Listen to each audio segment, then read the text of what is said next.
This podcast is part of the Dark Myths Collective.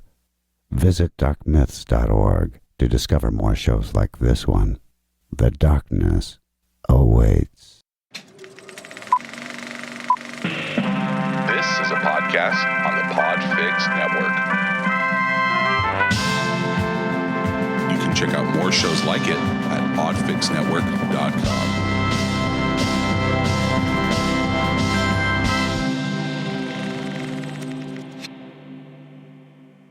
There's more mischief, mayhem, and nefarious goings-on in the city of brotherly love than Billy Penn could have ever imagined.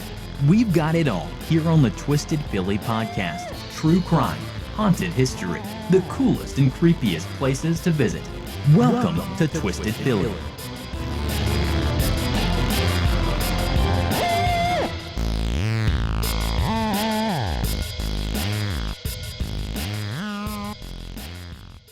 Hey Twisters, what up? Welcome to part 2 of the Twisted Prison series about Holmesburg Prison in Northeast Philadelphia. I'm your host, Dina Marie. As if the story of the Bake Oven murders in part 1 wasn't bad enough, Holmesburg Prison found itself at the center of another devastating prison abuse scandal in 1974. In the early 70s, a local Philly boy and recent Villanova University graduate student named Alan Hornblum decided to give back to society, and Alan volunteered in Philadelphia prisons before finishing his graduate degree. One of the prisons where Hornblum volunteered was Holmesburg Prison. During one of his visits, he saw men, as he called it, strapped and wrapped in bandages. Their heads, backs, arms were covered in bandages and adhesive tape. He asked a guard if they'd been in prison fights, and the guard said, that's nothing. They're testing perfume for the University of Pennsylvania. Hornblum learned medical experiments, including invasive procedures, and testing much more than cosmetics and perfume, were conducted at Holmesburg Prison for over 20 years. Holmesburg wasn't unique. More than half the states in the U.S. had prisons conducting experiments on inmates after the Cold War. Pennsylvania had as many as 10 prisons at one time engaged in medical, chemical, and scientific experiments on prisoners. And why not? What rights do prisoners have? We're talking about rapists, murderers, thieves, all sorts of society's worst criminals. Why should anyone worry about what's done to them? Because it's legally and ethically wrong. Long before Alan Hornblum witnessed Holmesburg inmates covered in bandages, Dr. Albert Kligman visited Holmesburg Prison. Kligman was born in Philadelphia in 1916. He earned his undergraduate degree from Penn State in 1939, right around the time former Holmesburg Superintendent William Mills was being acquitted of involuntary manslaughter for the Bake Oven murders. After he graduated from Penn State, Kligman earned his Ph.D. in botany from the University of Pennsylvania and his M.D. a few years later. He chose dermatology as an area of specialty, and he was widely regarded as the man who brought the study of science to the field of dermatology. Kligman was called innovative and charismatic. He coined the phrase photoaging to describe the changes our skin undergo due to exposure to the sun, all those premature wrinkles and crow's feet. He proved chocolate isn't the cause of acne by feeding chocolate to teenagers in a closed study. Why didn't we have those sorts of studies when I was in high school? And it was Dr. Kligman who discovered tretinoin could be used to treat acne and wrinkles, ultimately leading to the product we now know as Retin-A. The royalties from Retin-A over his 50-year career as a professor emeritus at University of Pennsylvania enabled him to donate millions of dollars to the university's dermatology department. For all his discoveries and breakthroughs in the area of dermatology, Kligman's legacy is tarnished by his work at Holmesburg Prison. From 1951 until 1974, hundreds of Philadelphia prisoners were used as human guinea pigs in an array of unethical and oftentimes dangerous medical experiments. The experiments left many test subjects, most of whom were African Americans, in excruciating pain and with long-term health problems. Dr. Kligman was invited to Holmesburg Prison in 1951 due to an outbreak of athlete's foot. Imagine 1,200 people all suffering from peeling, itchy, burning feet. Yeah, I'm about to make myself throw up over that description. I'm so sorry. In any case, It made sense to call in Kligman. He was an expert dermatologist, and this was a significant problem at the prison. Years later, Dr. Kligman described his first visit to the prison like a farmer seeing a field for the first time. Except instead of a field, Kligman saw acres of skin. He saw an opportunity to expand his dermatological studies, and in 1951, after treating a prison full of inmates for athlete's foot, Kligman began using them as test subjects. Toothpaste, deodorant, shampoo, products most of us use every day. Sounds harmless enough. These were fairly benign tests, common household toiletries used by prisoners to determine if the ingredients caused allergic reactions, tests to determine the efficacy of certain brands or combinations of ingredients, and the inmates were paid for their tests. But as we all know, even a product as harmless as shampoo can cause a physical reaction. Different brands of clothing detergent can cause some people to break out in a rash. Some types of cosmetics cause allergic reactions, irritation, you name it. Most women have been there once or twice in our lifetime. We find this fabulous shimmery shadow, dreaming of the ultimate smoky eye. We bring it home, start working our magic, and within 30 seconds, we're flushing our eyes with water because something burns. Makeup used to go in the trash when it didn't work out. At least now you can return it. As harmless as some of that testing might sound, there were side effects. Effects many of the inmates at Holmesburg hadn't considered, nor had they been fully advised about what they might experience by participating in these tests. It was the appeal of cash that convinced many of the Holmesburg inmates to participate in testing. They made more money as subjects of experiments than they did with jobs around the prison. Money for smokes, for commissary snacks, maybe even money for bail. Depending on their crimes and their bail expense, men who subjected themselves to numerous tests and trials and were smart with their money might have been able to save enough to cover a 10% bond. Even for simple toiletries, though, the tests were more complex than you might imagine. It wasn't a matter of washing your hair with the shampoo being tested or using skin cream on rough hands to determine which one worked better. Multiple varieties of a particular solution would be placed on the skin, covered by a patch which was taped down. The cover of the book Acres of Skin, written in 1999 by Alan Hornblum, who I talked about in the beginning of the episode, features a cover image of exactly this type of test. A man sits on a table with 6 patches on his back. A doctor stands before him, and in the distance you can see men in line, likely awaiting their turn. This particular inmate in the photograph was an African-American man, and that wasn't unique. While initially the population of Holmesburg was predominantly Caucasian, as it moved into the 60s and the 70s, the population was predominantly black. So the majority of the men who were subjected to these tests were also black. Inmates weren't necessarily told what was being tested on them. Bubble bath, toothpaste, athlete's foot cream. For over 20 years, Dr. Kligman conducted trials on Holmesburg prison inmates on behalf of the University of Pennsylvania and companies like Johnson & Johnson, Dow Chemical Company in Michigan, R.J. Reynolds from North Carolina, and the military. Many of these trials tested substances much worse than shampoo. Dioxins are environmental pollutants. They are considered persistent pollutants because they don't degrade. Dioxins can live in the human body for years. Bleached coffee filters contain dioxins, and scientists believe more than 40% of the dioxins in coffee filters bleed through into your morning joe.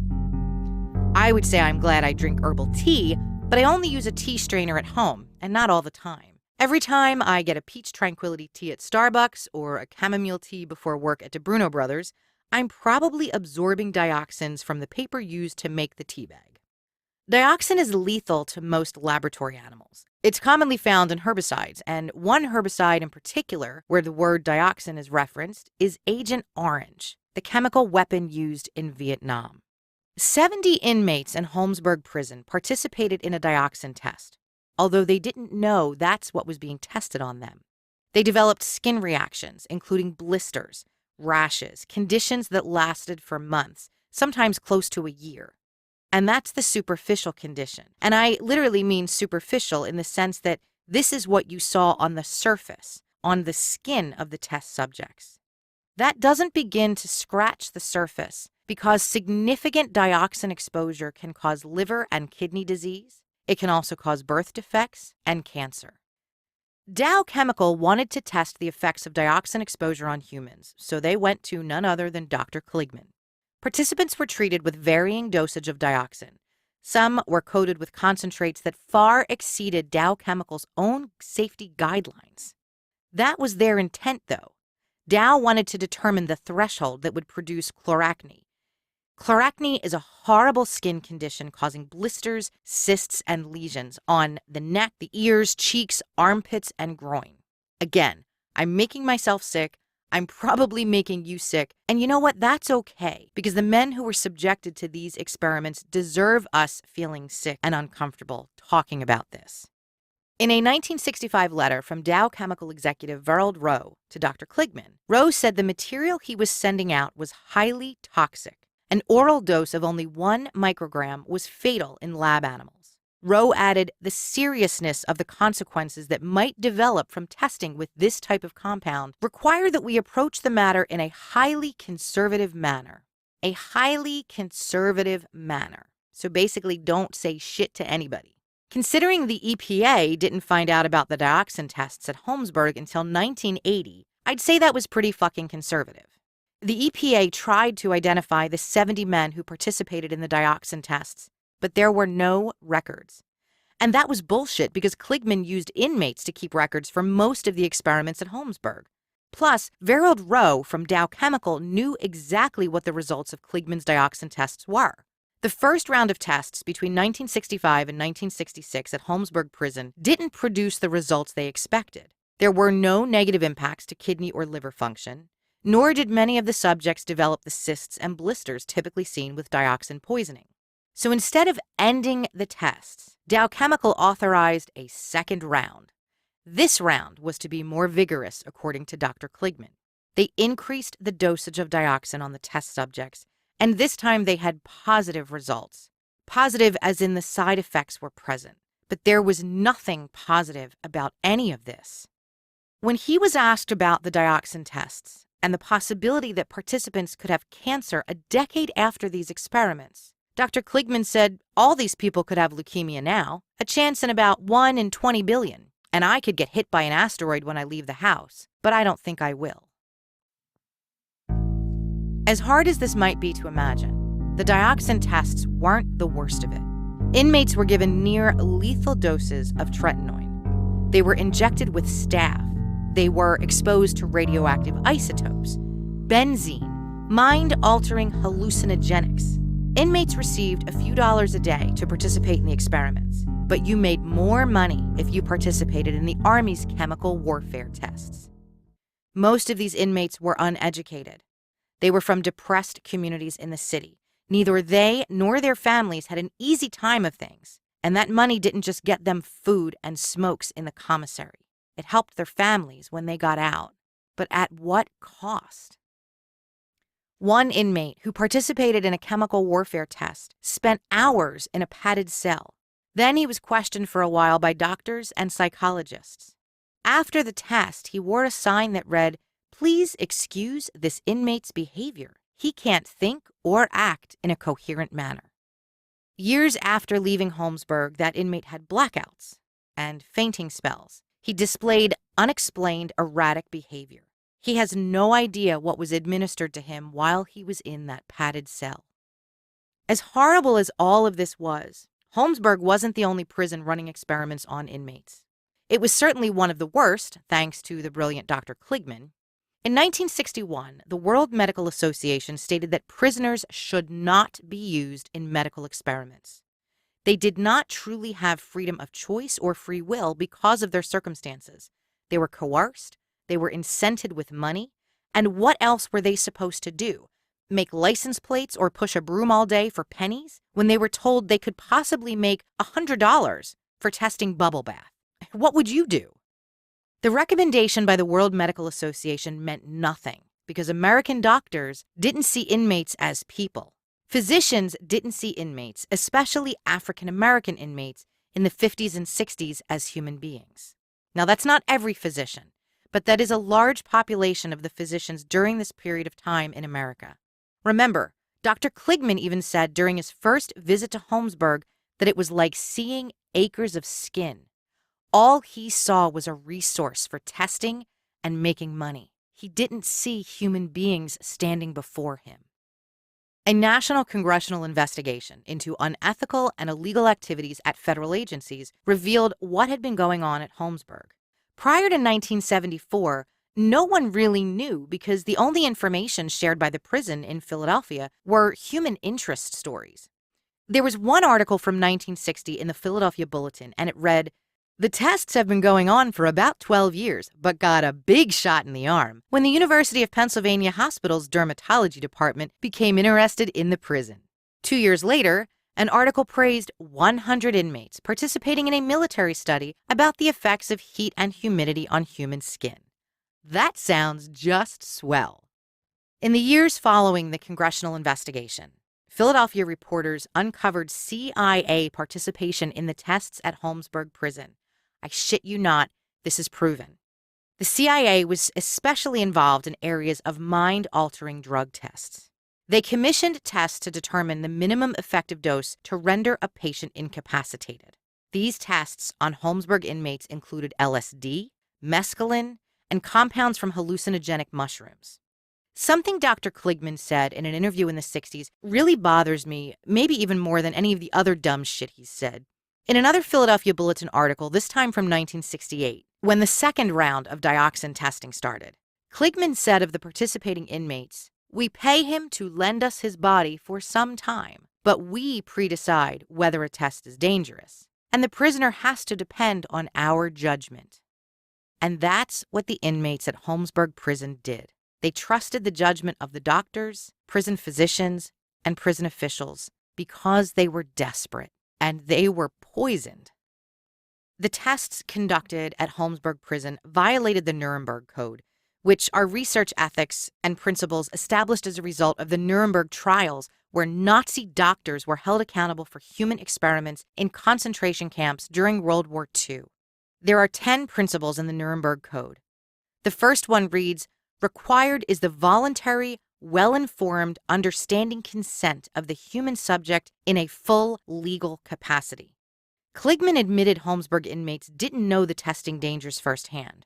The doctors, especially Kligman himself, made those decisions, and inmates simply said yes to a little cash without fully understanding what they got themselves into. Here's the thing about Holmesburg. It was a city jail, not a federal prison. It was built to house 600 inmates, but most often it held upwards of 1,200 people. There were frequent riots, and in the 70s, the riots were blamed on racism. Not racism as we understand it, but racism as Frank Rizzo wanted us to understand it, which meant everything was the fault of the African-American inmates. In the 70s, 90% of Holmesburg inmates were African-Americans. Most were awaiting sentencing before being moved to another prison or serving sentences less than 2 years. And when something went wrong during Rizzo's administration, he blamed the black inmates, instead of blaming the doctors who were poisoning the prisoners, or the prison staff encouraging inmates to participate in these tests for over 20 years. 20 years is time enough for an entire generation to be born. 20 years, Dr. Kligman acted like Dr. Jekyll, and nobody did shit. In March 1991, the trustees of the University of Pennsylvania and university patents filed suit against Dr. Kligman to recover royalties allegedly owed to them for Retin A, the wonder drug that treats acne and wrinkles created by Dr. Kligman. That drug was discovered during Kligman's time experimenting on inmates at Holmesburg. The university claimed Dr. Kligman breached his employment by withholding information about his discovery and failure to patent Retin A through the university's patent office. University of Pennsylvania's patent policy was established in 1965, long after Dr. Kligman started working for them and with them and conducting tests at Holmesburg. A section of the policy reads, "The trustees have declared it to be the policy of the University of Pennsylvania that any invention or discovery which may result from work carried out on the university time or at the university expense by special grants or otherwise is the property of the university. Patents on such inventions or discoveries may be applied for in any country by the university, in which case the inventor shall assign his interest in the patent application to the university. The university will exercise its ownership of such patent with or without profit, with due regard for the public interest, as well as the interests of all persons concerned." Now, I'm not a lawyer, nor did I graduate from University of Pennsylvania. But that was pretty simple. Basically, if you work for us, we own whatever you invent. Instead of taking his product to the university, in 1967, Kligman brought his discovery that eventually became Retin-A to Johnson & Johnson. The company was aware of Penn's patent policy, and they raised concerns with Kligman. He assured Johnson & Johnson there was no conflict of interest because the formula was discovered on his own time with his own funds, which was bullshit. He also said it was probably not even patentable because the formula's active ingredient was a derivative of vitamin A. By 1984, though, after decades of testing, changing the formula, retesting, some of that testing, again, was on Holmesburg inmates, Dr. Kligman signed a licensing agreement with Johnson & Johnson to manufacture and distribute Retin-A, and a patent was finally granted in 1986. So those donations Kligman made to the university from royalties for Retin-A, that wasn't him being a philanthropist. He sort of had to do that. It's a shame those royalties don't go to the men who were subjected to tests between 1965 and 1974, or to their families, because, a small little university like University of Penn that only charges $50,000 a year tuition couldn't possibly afford to give up some of that wrinkle cream royalty money now, could they?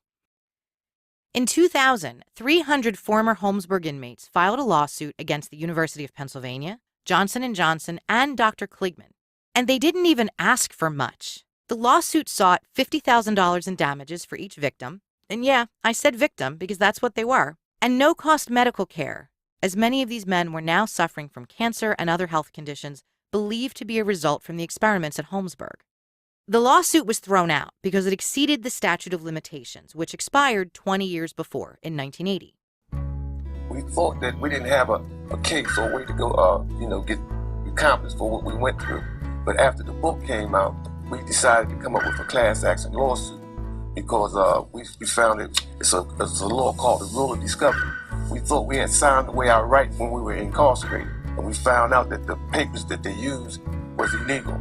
But when the book came out, it pointed, to the direction that they had misused us. So we came up with the class action lawsuit, but we never got through the courts. That isn't exactly true because in 1984, there were a handful of just a few former Holmesburg inmates who tried to sue the city.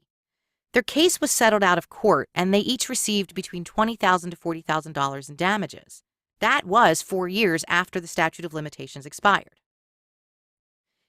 It almost feels as if Holmesburg prison were cursed. In 1970, there was a riot among 400 of the 1,200 inmates. In 1973, Warden Patrick Curran and his deputy warden were stabbed to death by 2 inmates. Joseph Bowen and Fred Burton were 2 inmates awaiting trial and sentencing for other murders in Philadelphia. They asked to meet with the warden and deputy warden regarding some complaints about prison conditions. They were invited to the deputy warden's office, and immediately these 2 men attacked the warden and the deputy warden. The wardens were stabbed multiple times and died soon thereafter. Another riot in 1989 ended with injuries to almost 50 guards and over 100 inmates after men in cell block I barricaded themselves inside with mattresses and other items they gathered from their cells. Holmesburg was at almost double capacity with over 1,100 inmates then, and they were under a court order from the city of Philadelphia to reduce their population. Holmesburg prison closed 6 years later in 1995. In the 70s and 80s, there were repeated riots and murders, violence among inmates, against prison officials, repeated frequent rapes, overcrowding, unsanitary conditions. It was about as bad as it could possibly get, and it wasn't even a federal prison. And today, if you were granted access to tour Holmesburg, which very few are, you would find it to be one of the saddest spaces in our state. It is filled with an energy of despair.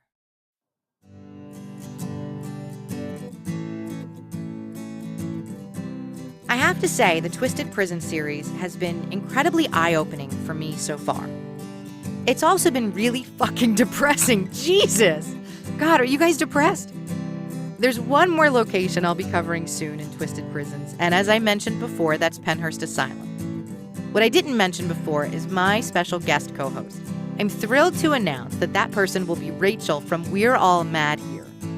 The We're All Mad Here podcast discusses the darkest secrets of being crazy around the world. Rachel's show explores the history of mental illness and the people involved, physicians, patients, their families. I can't think of anyone better to join me to talk about the dark, painful history of Pennhurst than Rachel. Rachel and I will be recording soon, and that episode should be up in early November. So let's talk about the rest of the year. I will not be taking a holiday break, so you'll still be getting an almost weekly episode through year end. And I say almost weekly because I just booked 3 more business trips between November and December, and I'm like, oh my God, my family, my podcast family.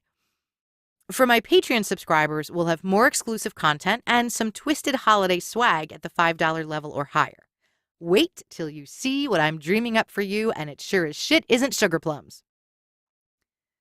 Last year, for a Christmas episode, I rewrote the poem "'Twas the Night Before Christmas" about the Christmas Eve murder of the Hulliver family. I don't know if I can top rewriting a famous Christmas poem. I'll have another round of my holiday tradition of Christmas horror movies, and we'll do more holiday happenings and just have a bunch of fun, spending some time together eating Christmas cookies. Before I go, I would love it if you would stick around for a few podcast promotions and to hear about a local Philly business that keeps things super sweet in my house.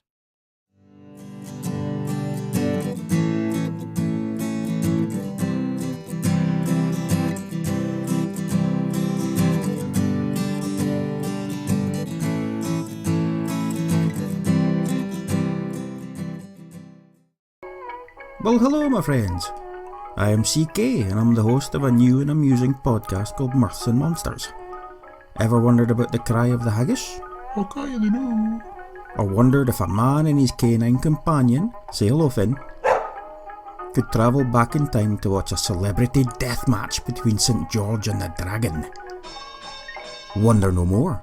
All these are answered and more on Mirths and Monsters, available on iTunes, Podbean and SoundCloud. Catch me on Twitter at Mirths and Monsters or mirthsandmonsterspod@gmail.com. Till next time, slanja. Your health. I want to talk to you for a minute about Maisie and Lee's small batch maple syrup. This is maple syrup made from Pennsylvania trees and aged in bourbon and whiskey barrels. It's sort of amazing. The maple syrup is infused with the flavors of bourbon and wheat whiskey or rye whiskey. It's almost impossible to keep this stuff in the house. This time of year, we don't just use it for pancakes. I use it for holiday baking. I make bourbon maple walnut pies for Thanksgiving and maple cookies for Christmas. Maisie and Lee is made just down the road from me in Phoenixville at Bluebird Distillery. And if you're not local, you can order it online. Go to maisieandlee.com. That's MASEYANDLEIGH.com. And you'll be redirected to their Etsy shop. Maisie and Lee also has some new flavors and new products. Barrel-aged sriracha for folks who like things a little spicy. The rum balsamic vinegar is amazing. They've got chai tea maple syrup, and a new flavor that I am really excited about trying is the pumpkin rye infused maple syrup. Maisie and Lee syrups and vinegars are a great item to keep in the house over the holidays. When an unexpected guest pops over and you need a quick gift, just grab a bottle of Maisie and Lee from the cabinet, unopened of course, pop it in a gift bag, throw on a bow, and trust me when I tell you, your friends will love you for it. When you shop, be sure to tell them that Twisted Philly sent you. Murder Road Trip is a true crime podcast where I, your host Haley, discuss murder cases in my car, aka the Mobile Beats Lab. Join me and my partner in crime, H.H. Gnomes, on the road. There will be games, mixtapes, and snacks as I make the research journey to murder scenes around the world. Make sure to check your back seat, and I'll see you at the next rest stop.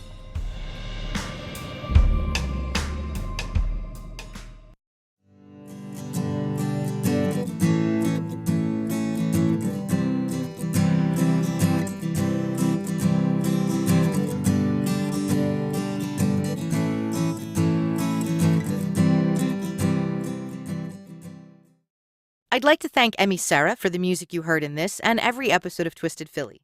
You can find out more about musician Emmy Sarah on her website at emmysarah.com and download her music on iTunes. As always, thank you for listening. That's it from me. Ciao for now, Twisters.